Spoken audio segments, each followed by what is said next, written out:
कन्या दया करो रे।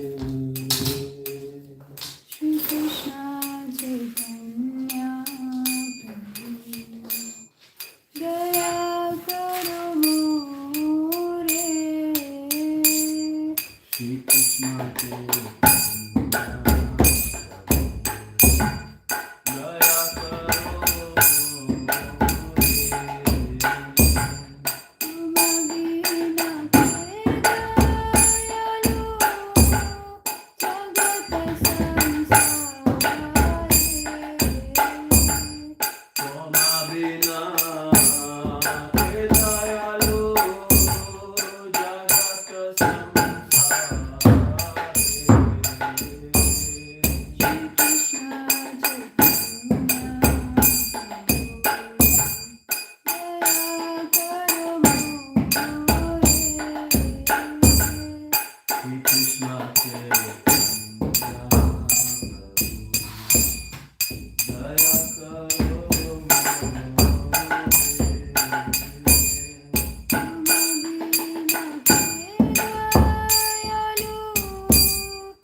Shri Shri Radha Parishishwar ki jai. Shri Shri Jagannath Baladev Subhadra Maharani ki jai. Sudarshan Chakra ki jai. Narsimhadev Bhagwan Prahlad Maharaj ki jai.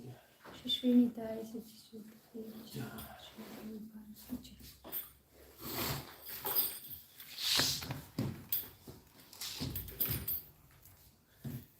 Class में भारी attendance है, उसकी photo ले लो। Lord, Hare Krishna. Hare Krishna. So today we will be reading from 9 Canto, chapter 11, text 16. Om Ajnanathmirandasya Jnananjana-salakaya Chakshurunmilitam Yena Tasmai Shri Gurave Namaha. Namo Vishnupadaya Krishna Pristhaya Bhutale Srimate Bhaktivedanta Swaminiti Namine Namaste Saraswati Deve Gauravani Pracharine Nirvishesha Shunyavadi Prasatya Deshatharine Jai Shri Krishna Chaitanya Prabhu Nityananda Shri Advaita Gadadhara Shri Vasadi Gaura Bhaktivinoda Hare Krishna Krishna Krishna Hare Hare Hare Rama Rama Rama Hare Hare Narayanam Namaskritya Naram Chaiva Narottamam Devim Saraswatim Vyasam Tato Jayavadira Nastapasya Bhadreshu Nityam Bhagavata Sevaya Bhavati Uttamasuke Bhakti Bhavati Namaskritya. Om Namo Bhagavate Vasudevaya. Om Namo Bhagavate Vasudevaya. Om Namo Bhagavate Vasudevaya. Om Namo Bhagavate Vasudevaya. Om Namo Bhagavate Vasudevaya. Om Namo Bhagavate Vasudevaya. Shri Prabhupada ki jai. Jai.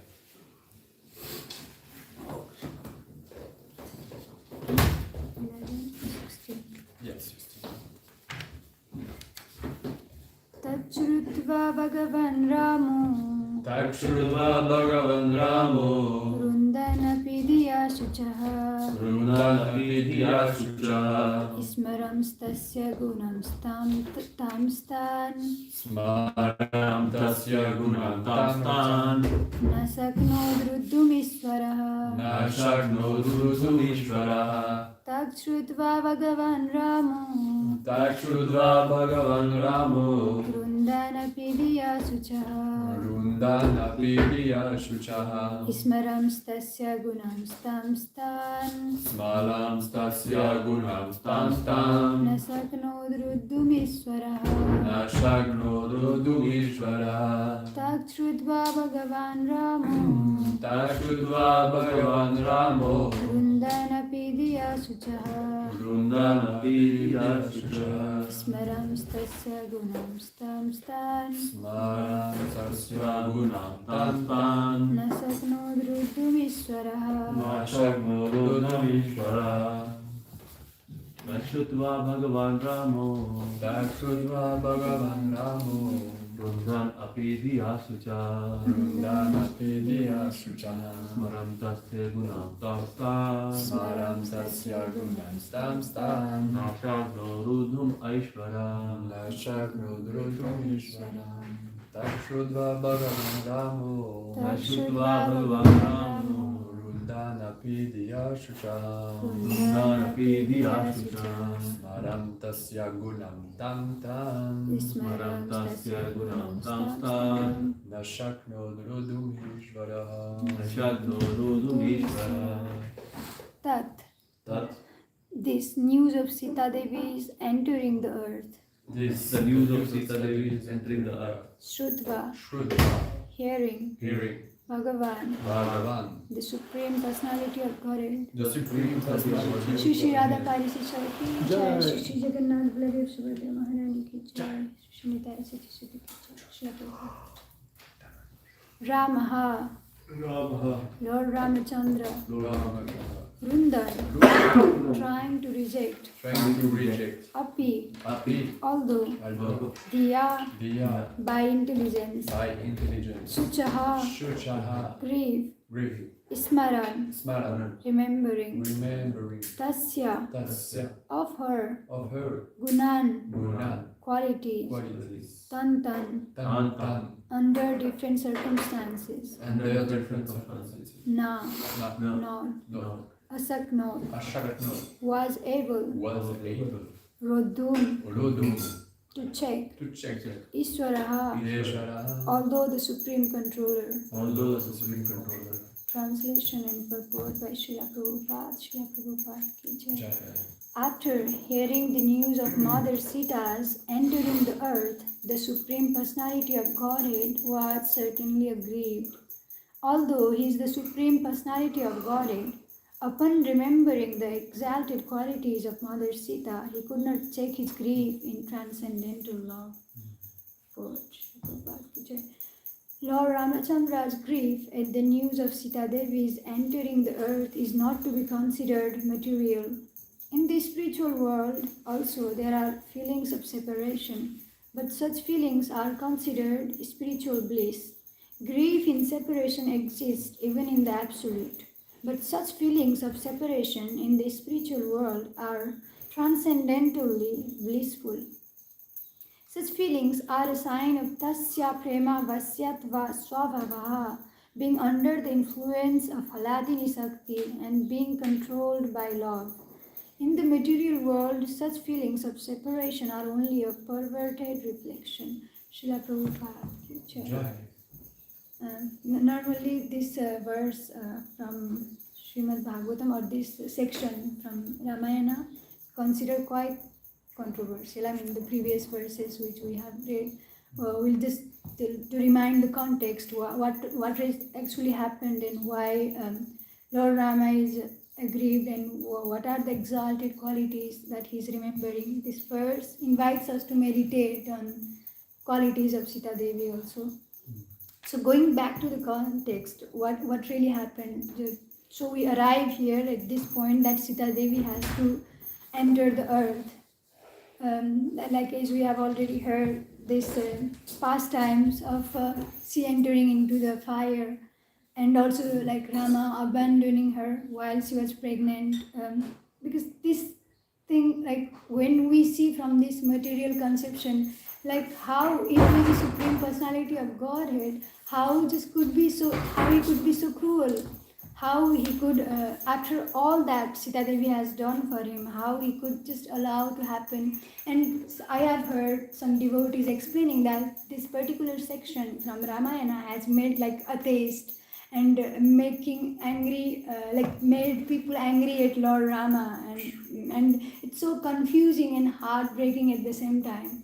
But this is what happened when we don't understand, and when we try to understand with our material intellect, and when we don't hear from the proper source. Because the pastimes which talks about Lord, the Supreme Personality of Godhead, are beyond the abilities of our senses, that like we are unable to grasp the essence. But the people, the devotees who have realized the truth, only they can make us see the reality beyond our sense perception or beyond this material world. Otherwise, we will just commit offenses saying, this is heartbreaking, this is confusing, Lord Rama, how a God can do it, and that will make us angry against the Lord. But why then in Srimad Bhagavatam Sukadev Goswami is putting all these verses, then if that really cruel and if that really make people angry at the Lord? Because Srimad Bhagavatam is as we already know, is the essence, the cream of the Vedas. And Sukadev Goswami is giving the essence to make us understand the internal reasons why this pastime had happened and why Lord Ramachandra did, what was the reason behind this. If we understand the internal reasons, we will not misunderstand this real verse. So as we know how Sita when she was in this Asuka Vatika of Ravana, how she was like tortured or tempted. She was presented so many like she was promised so many luxuries beyond beyond our conception. But there was never even a single moment that she had deviated her mind, her determination, her love from Lord Ramachandra. She was always constantly absorbed in the thoughts of Lord Ram, no matter. And we could say, okay, she has curbed her inclination to remain faithful to Lord Rama. Okay, that is another way of understanding. But the real reason was it was not even consciously and unconsciously, not even a question, even for a second, that she could deviate her thoughts from Lord Rama. She was so much in love with Lord Rama and so dedicated, so pure. Like it's not even that, it's not like that she's forcing herself to remain faithful to Lord Rama. It was not even subconsciously question of thinking of another man and looking at another man except her Lord. That was the purity of and chastity of Lord Sita Devi. And she is considered the Pativrata Shiromani, the chaste among the chaste of all chaste wives. Because when we understand chastity today, in this material, in this age, actually, it's like we don't even understand what the real chastity is. But Mother Sita is the embodiment of purity, chastity, and devotion towards her Lord. And she's like example how we should love the Lord. It's not about a woman being chaste to her husband, but ultimate chastity is we should be chaste to the Lord and to our spiritual master. Because as we already have heard from our senior devotees, only Parama Purusha Purushottama is the Lord. And by nature, we are all feminine, even though we have accepted this in this world, just a matter of identification, a male body or a female body. But ultimately, we should understand that we are all female. And in Krishna books, Srila Prabhupada explained that Krishna is the ultimate husband. And what the real chastity means, like, we try not to deviate from his thoughts. And how it is possible to always think of Krishna and never never be deviated from his thoughts. Like Chaitanya Mahaprabhu has given us the holy name. By constantly chanting, we can always remember the Lord. So also, I think is it Yamunacharya who maybe I have heard, it's been like few years already, he was describing what is an adultery. Like for him, adultery was when you, even for a second, you move away from the thoughts of Krishna, you have already committed adultery. That is so extreme. Even and he was giving the example, a chaste wife, even if for a second she thinks of another man, except then her husband, she has already committed the offenses in her mind. In the Kali Yuga, I mean, these offenses, mental offenses, I think not serious, because it's a mercy also of the Lord, because he knew how degraded we would be. So at least if we can avoid this externally, even if in mind we, by the power of the chanting and the power of association and power of scriptures, it will be gradually cleansed. But in Satya Yuga, what you thought you had to pay for this, you were responsible for the thoughts you also, which appeared in your mind. And so the explanation was a married woman, if she thinks of another man except her husband, she has already committed and she will have to go through the reactions. So just like in a similar way, Amunacharya also inviting us, if you deviate from the thoughts of Lord, that is already you have committed adultery. But we have to understand also there is a level, and we are trying to be there gradually. What matters is not the result, but the intent. If we strive to follow, we cannot imitate, of course, but to follow in the footsteps of these great souls, and keeping in mind and reminding us constantly what should be the goal of a human body. We have get this human body so we can practice, so we can perfect our life. Soul never dies, but this body we have for a limited time, and how we use every second of the time given determines our destiny, this life and the next life. But we take time time for granted. It's explained in the Srimad Bhagavatam, time is also Krishna's energy, and each second is spent unconsciously or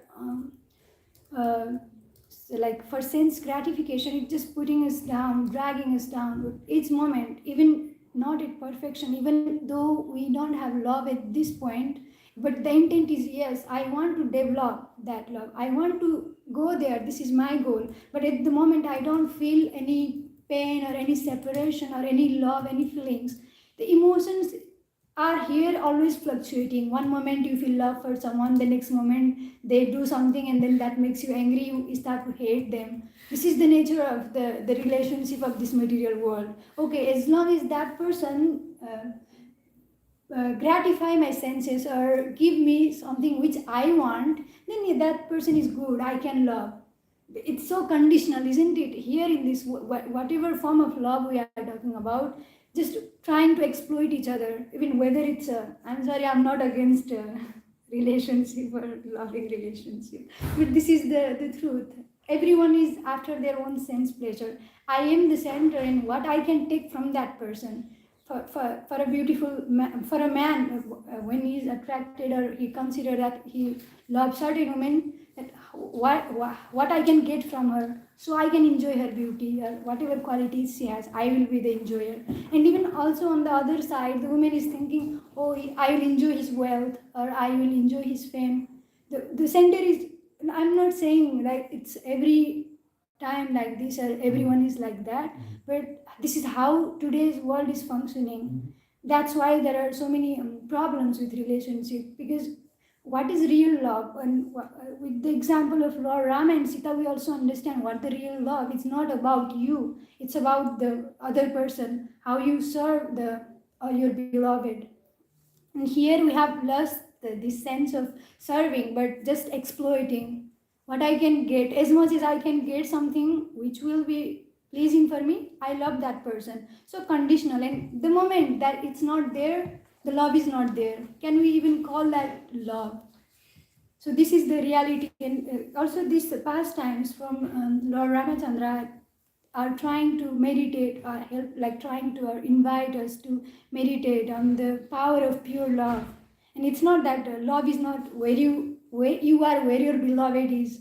It can be felt through separation. And we have also heard from great acharyas, actually this is the greatest form of love, this vipralamba rasa, the greatest of all greatest. Like we have seen in the Krishna Leelas also, when Krishna left Vrindavan, they say that the love which gopis had was only increasing for Krishna, and it was so intense, just going deeper and deeper within. Even in this material world, in our small understanding, when people are in love and they have little separation for, like, imagine for a short period of time, they feel like I have heard, they feel like that separation make them think of their beloved more. And actually the separation is the highest form, highest ecstasy of love, if we understand it well. And this separation makes the love and the bond even more stronger and more intimate. There was never a moment actually Rama was separated from Sita and Sita was separated from Ram. Like always the meditation one, like Sita Devi, constant 24 how do you say, her meditation 24/7, her meditation was on Lord Rama, and Lord Rama's meditation was on Sita Devi. And this is actually love. You don't need to be there with each other to enjoy each other. Love is not about enjoying each other but serving, and it can be felt through separation, which will only make it more blissful. And just why the separation is there at the end, when there will be sambhog, when there will be meeting, you will really be so grateful. I'm talking about here when we don't see someone for a long time and suddenly we meet them, like our hearts weep, we feel so grateful, we feel so happy. And in the spiritual platform there is no such thing as pain. Everything is absolute.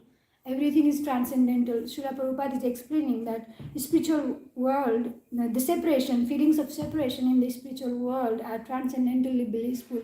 It's a form of bliss. And actually it was the mercy of Lord Ramachandra that he allowed Sita Devi this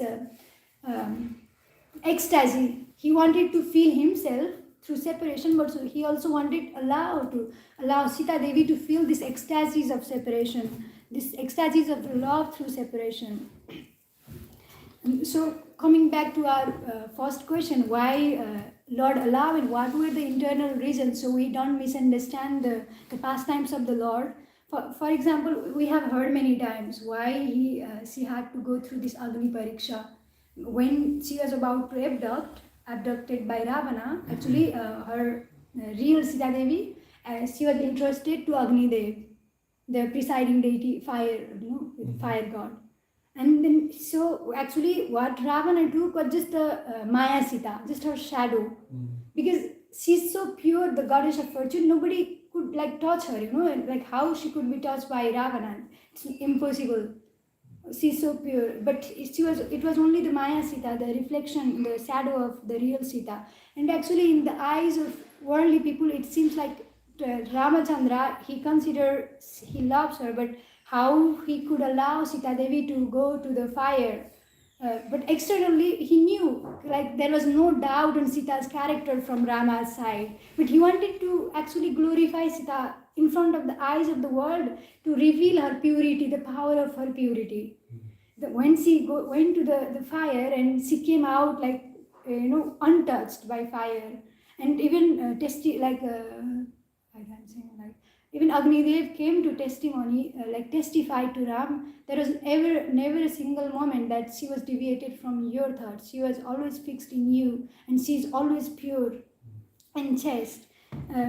Even when she entered the fire, what was her vow? Even for a moment, if I have to think of another man, let this fire burn me. But if it was not the case, then what will this fire do to me? And then she came out, and actually Ramachandra knew already. Obviously, when he saw Sita Devi going to that fire, his heart was in tears. But externally, he had to show that detachment, because how many times we have heard Sri Krishna has come as a Leela Purushottam, to give the sweetness to the devotees beyond any rules. Where Ramachandra is a Maryada Purushottam. He had to place his duty over his own emotion and preference or personal desire to show the highest example of dharma, the righteous conduct. And he could not allow anything to happen that will weaken the faith of his citizens, because he had to be the perfect ruler. And Srila Maharaj was explaining in one class, this is the quality of true ruler. They are living for the welfare of others. True leaders, it's not for their own comfort, or they're trying to enjoy certain kind of position. They will take care of those who are under someone who is really a great leader is the servant of other, and put himself in such a way he will give his love to his subjects as as they are his own children. And he will sacrifice, for parents, how much parents sacrifice for their child. They always want the best for their child and always want to give the best to their children. And the great leader also, those who are under him, he always try to give them the best, even at the cost of his own personal loss. And that was shown by Lord Ramachandra.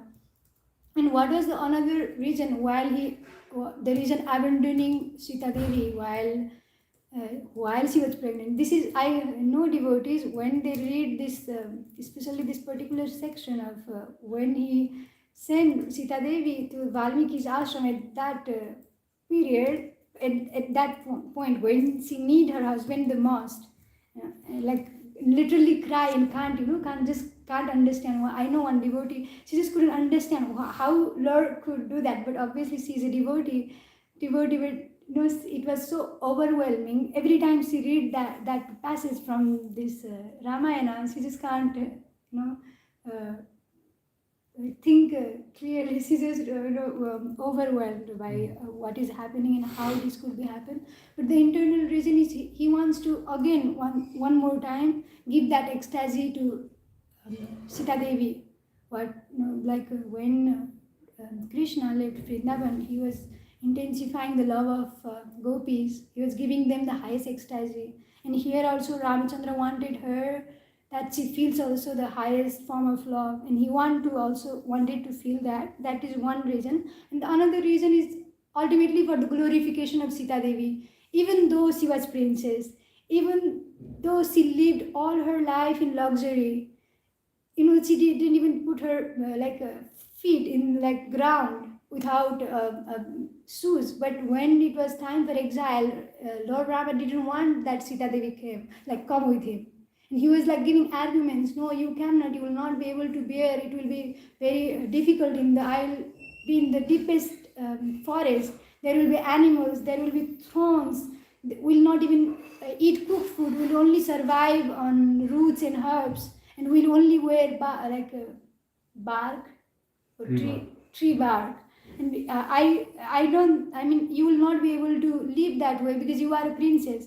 But she didn't want to hear no as an answer.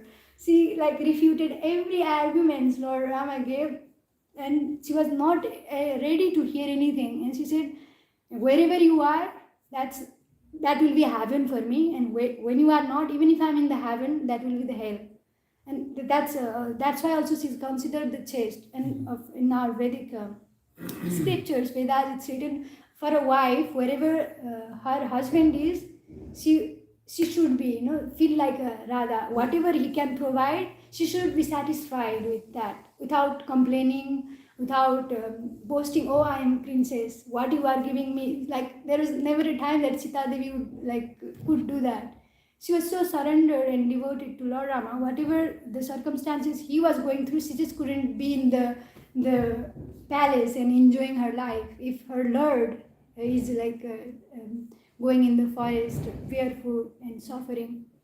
So that was actually, she said, the biggest blessing and bliss for her, to be with her Lord, even though apparently externally there is suffering, but the real suffering would be for her that she's separated from her Lord.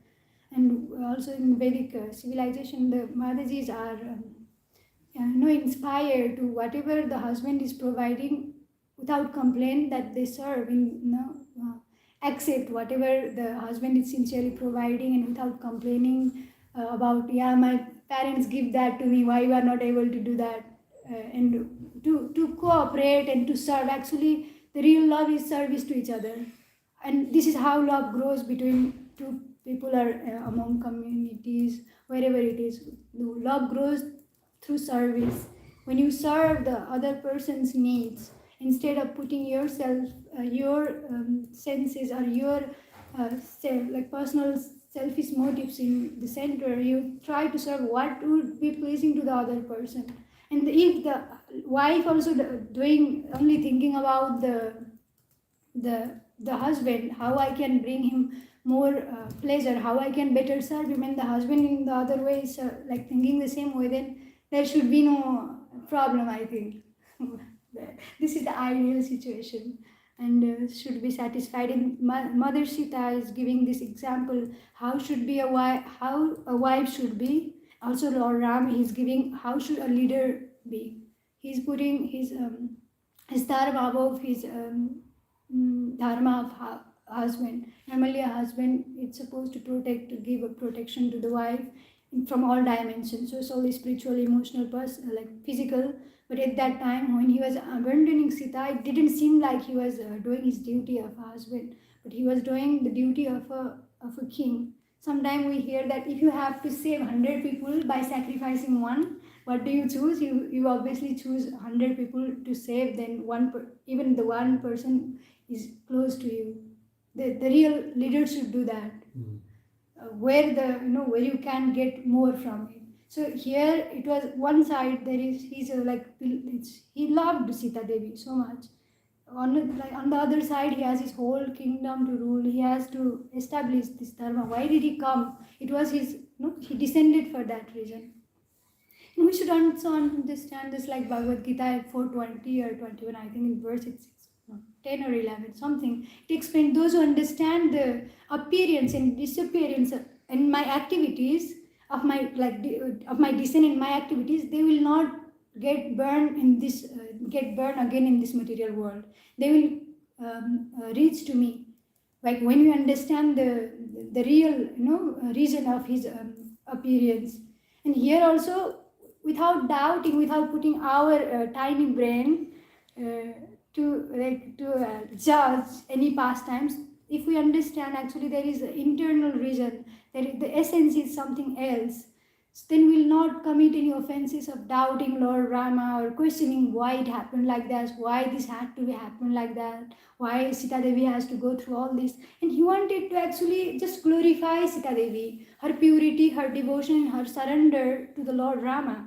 Even though she had to go through all these trials, turbulence, temptation, she never questioned Rama. She said, if that makes him happy, then I will do without question. If that is the will of the Lord, then even if it's I have to suffer, I will do it with all my heart.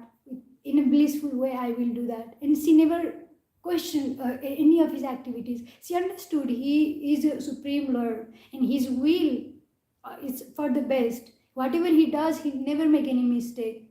Lord never make any mistakes.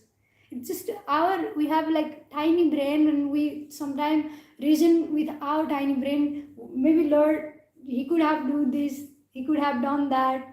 Why things happen like that? We try to reason without understanding. He is the seer of past, present, and future. I mean, there is no one knower than him.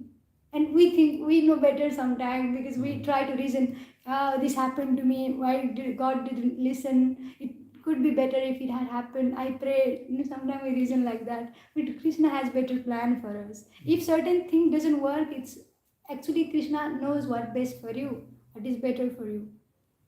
And so she never doubted. She was fully convinced whatever is doing for the best, to also uphold his dharma, to show an example. Like in Bhagavad Gita we read, whatever a leader, a great man do, common man follow. And he came for that reason. He had to establish that. And Sita Devi fully supported all his pastimes. And in his spiritual sense, they were never really separated, but only their love was only intensified. And how we can say, how then is Sita glorified through all these painful pastimes? Now, even after so many years now, we are discussing the purity and chastity and her devotion. How did it happen? If Lord Rama didn't put her in the trials, would that be revealed to the world? If she didn't go to the Agni Pariksha, would her purity be revealed to the world? The Lord Rama knew she was pure, but he wanted to reveal to the eyes of the others, see what is the purity of Sita. And also when he abandoned her to the forest, he wanted to show the world, this is her devotion, this is her surrender. And they are trying to give us an example. What should a devotee be like?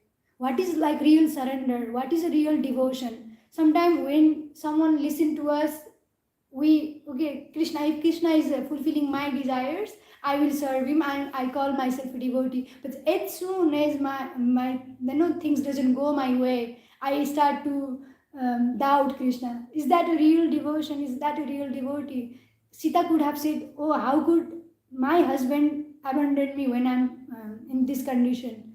Does he even love me? Did she ever doubt it? She understood in all her trials, all these difficulties, in all her suffering, she understood the Lord is doing something greater. Even if I don't, she obviously understands why they came. She's the eternal consort of Lord Rama. Spiritually, the energy and energetic are never separated with each other. Just the fire in the heat. Wherever there is fire, automatically there will be heat. And wherever there is sun, there will be the sun rays. Just like wherever there is Lord, there is his eternal consort. Sakti and the Saktiman. Sakti is the Sita Devi and Saktiman is the Lord. So they are in the spiritual. If we understand they are never separated. Just in our eyes, to play some pastimes and to give us some lesson. Whatever pastimes are in the Srimad Bhagavatam, actually it's for us. What we can learn. Now what do we learn from this pastime? Krishna puts you in trial to glorify you actually, to refine you. And we can go beyond our emotions and we can turn this emotion into devotion. When we take this with a grateful heart and when we take this with a faithful, grateful and surrendered heart, God can never make mistakes. Do we have that faith that no matter what happens, He will never make mistake? And with that faith, nothing can make your devotion go down. It will only increase. And then he, every time he puts, Arjuna also, he had to fight. It was not easy for him. How many arguments he is giving? How can I fight with my teachers and family? But he put him in this situation so that Arjuna will be glorified for the next time to come. Now we are glorifying Arjuna, his devotion, how he at the end surrendered to the Lord and become the instrument of the Lord. Just like in this case also, he wanted that Sita Devi be glorified for the all time to come now. For that she be an embodiment of purity, chastity and devotion to the Lord. How one should be devoted. How one should surrender everything for the will of the Lord. How one should never doubt the will of the Lord or the activities. This is our lesson. And also the other lesson is, what is like real love? Is it about me or is it about the other person? And we should be so chaste. For now, for me, it's thinking being chasteful to Krishna. I mean, we try. It's very far. I mean, we are not able to think of Krishna 24/7. But still, we got so much mercy through our spiritual master. Even though we are not qualified, even though we are what we speak of qualification, we are so fallen, still he engaged us in this pure service of the Lord. So many activities we are doing in the temple, so many activities we can. Without the mercy of the Lord, without his sanction, can we do that? In the spiritual world, highly elevated devotees, gopis, they are doing all the service we are doing here. But the mercy of our spiritual master, even though he sees that they are fallen and he had the faith, they are pure soul. They are meant for the pleasure of the Lord. And he engaged us, gave us the opportunity. And his mercy is greater than our own disqualification. We may say, I am not qualified, but our spiritual master has allowed, because he has given his mercy, he has given his the power or strength to do whatever we are doing now. Without his mercy, can we even chant of the name of the Lord? No, in this pastime of Valmiki, we are talking about Ramayana, the writer of Valmiki, the Ramayana, when he met Narada, he was so sinful that he couldn't even chant the name of Lord Rama. He had to start by Mara, Mara, Mara, because of his sinful activities. But because he had a great spiritual master who engaged him in a proper way, and through that he was purified and he became such a great devotee and poet after. In our condition, we are so sinful, we are not able to chant the name of the Lord, not able to understand. But our spiritual master had seen beyond this, what we see now. He sees the perfection, the ultimate perfection, is a servant of the Supreme Lord. And he is engaging us through Guru Parampara. Who is Guru actually? Krishna himself. Because he want to reclaim us. Okay, you have forgotten, you have come to this world. What makes him weep? Here we say, when Sita Devi entered the earth, Rama wept. Actually, we can take this analogy. When we turn away from Lord, how he weeps for us. Because he loves us so much, and he tried to come again and again in different forms. Form of Shastra, form of devotees, form of spiritual master, to reclaim us. You have forgotten your home. Where you actually belong is not here. This is not your real home, it's a temporary. Come back to me. And he's trying to take us back, but we try to resist. No, we don't want to see. And for us, maybe we don't understand all this philosophical aspect of the Lord. We are not able to understand. Maybe we don't understand what the prema is at our level. What does that surrender, real love for Krishna is? But we can see the tangible reality, the spiritual master who is engaged in his service and how he is serving. By constantly meditating on his spiritual master, he will open the path to the Lord. Some are maybe highly already elevated that they can constantly remember Krishna. but through the grace of the spiritual master, we are able to remember Krishna. And if we just meditate also on our spiritual master, it's same as we are meditating on the Lord. Because he is so absorbed in meditating upon the Lord. When we meditate upon him, his qualities come to us. You feel that energetic pull. When Maharaj is around, when some very elevated soul is around you, how you feel inspired. We don't do anything, just their presence is so powerful. You feel so enthusiastic to serve. That's the power. Actually, they are like, overwhelmed. No, not what I'm saying. Overflowing with devotion, and that influence everyone around them. And this is the spiritual master. We know it's Adi Guru Nityananda Prabhu, who himself came in the form of a spiritual master to reclaim us, to give us this opportunity to help us purify and go back to the Lord. And if we constantly meditate and try to please, the intent at least, whatever I want to do through my words, through my thoughts or my activities, the intent is I want to please my spiritual master. He's not taking it for himself. For me, it's more easier to, I feel like, I think it's different for everyone, to meditate on the spiritual master and to try to please him rather than trying to please directly Krishna, because I feel so far away from Krishna. There is no proper relationship. I'm not able to understand at this point what is to be with Lord, or to really be in relationship with him. But because our spiritual master is in front of us, we see the tangible reality, and it's very easier to develop attachment for him by meditating, by listening his lectures, by trying to follow his instructions, by trying by developing this desire, how my spiritual master will be pleased with me, not only externally, but will he be pleased with whatever I am thinking? Will he be pleased what my intentions are? Will he be pleased with whatever I am doing? And if the intent is there, spiritual master is just the transferring, he's taking that and he's offering back to the Lord, to his spiritual master, to his spiritual master, to his spiritual master, and ultimately it goes to Krishna. So whatever you give to your spiritual master, Krishna is receiving it, but with higher ecstasy. What he says in Bhagavatam, you cannot directly approach me. You can only approach me through a devotee, my beloved devotee. Only bhakti gives you bhakti. Only those who have bhakti can give you bhakti. We may say, I don't. So sometimes you hear people these days, I don't need guru. I know once, remember, I asked one Prabhuji to chant the holy name of the Lord. He said, I don't need to chant the Lord, already He's in my heart. I don't need to go through all this process. Then sometimes people may say, I don't need a spiritual master actually. But actually, if we think like that, we are so full. There is no way of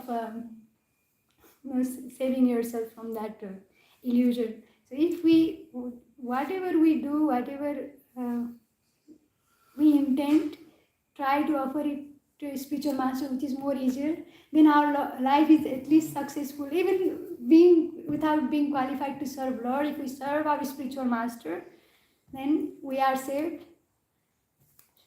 Srila Gurudev ki Jai, Srila Prabhupada ki Jai. So, this is not the class which I prepared, but it just came like spontaneous. I wanted to more focus on the past times. But anyway, if you have any correction or question, comments, please.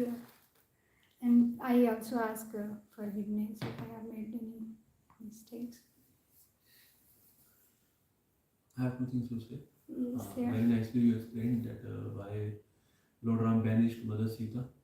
Once I was also given the class on the same topic. So you explain all that, but just to put it in an order. So there are three reasons why he banished.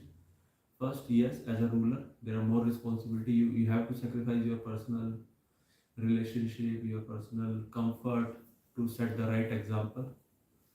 And second was to glorify Mother Sita, the position of Mother Sita. Yeah, we discussed. You explain all this. I'm just putting them in order. So to glorify the position of Mother Sita, that she made such a great sacrifices. And third, to taste the love of separation.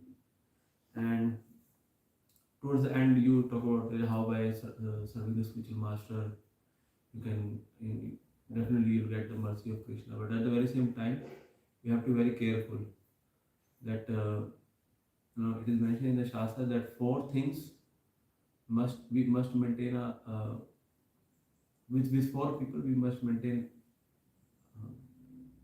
a balanced distance. One must not associate with them too closely, and one must stay away from that. King, fire, king, fire, guru, and one more was there. Woman. In other way around. So if you stay too close to if you stay too close to king, if you do a certain small mistake, he can execute you, he can punish you. If you stay away, you will not get the benefit. If you stay too close to fire, it will burn you. If you stay too away, you will not get the heat. If you stay too close to the opposite gender, you will become addicted to them. If you stay too away from them, then there won't be relationship. And similarly with guru also, you have to be very careful that it should not be too close. If you stay too close to them, you will start thinking them as a human being. And he also falls sick. He is also just like me. He also has faults and all. And if you keep too much distance from guru, so you will not get the mercy. Thank you for sharing. Actually, this we have to understand who is a spiritual master, and he is beyond from this material. What we see materially, yeah, his body is material. It will have its effects, but if we need to, like you explained very well, if we understand the Guru Tattva, who is Guru, and meditating in him not as a person but as the representative of the Lord, because I think it's different for everyone, and for people maybe what they see and around them, which is like a reality in front of them, it's better, it's easier for them to get attached to that than which we don't perceive at this point of life. Obviously, when we try to serve a bona fide spiritual master, you feel that your devotion to Krishna is increasing also. How important it is to understand this thing. That's Not true. to think. I agree with you. I'm just saying that one must maintain a proper Distance, balance. so there will be no offenses. Thank you, Prabhuji, for sharing. We are like 5 minutes. We already 5 minutes late. Okay, thank you, Hare Krishna, Srila Prabhupada ki jai. Srimad Bhagavatam.